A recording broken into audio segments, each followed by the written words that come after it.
Do you do that? When you begin in a case, do you sit down and try and analyze this thing from a... I think I do. I think that if you hear me talk to students, for example, one of the points that I emphasize is that there's a sort of medical metaphor analogy that is that treatment should follow diagnosis, and that treatment in the absence of diagnosis is sort of foolish.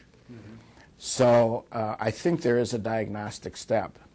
I think that what that step consists of and how obvious it is that it's underway really is a case-by-case judgment. So that, for example, as you know, I do very complicated cases, 30 parties, high-stakes kinds of things sometimes. And in cases like that, negotiated rulemaking might be an example, but other environmental cases also. There might be a specified diagnostic or assessment period that ends with some kind of a report, so that it's very clear that it's underway and it's very clear that what it is, and that it might lead to a design for dispute resolution process, or it might lead to walking away from the dispute and allowing it to move into some other kind of mechanism like litigation or parliamentary process.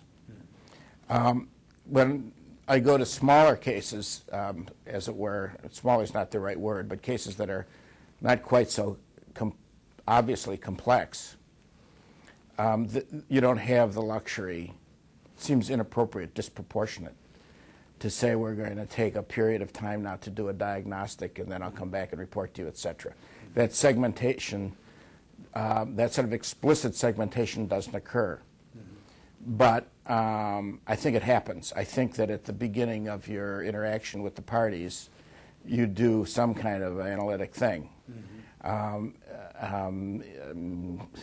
maybe in the case of somebody like me, it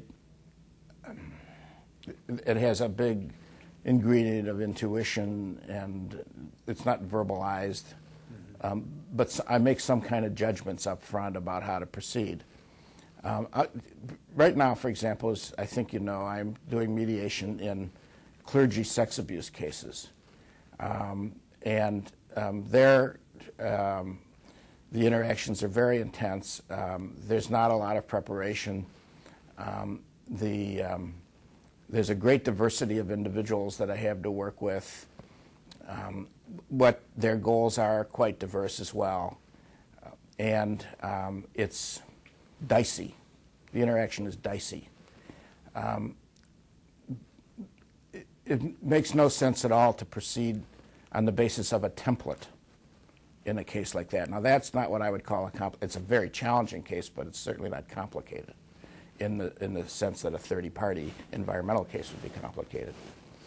So, but a template is clearly inappropriate.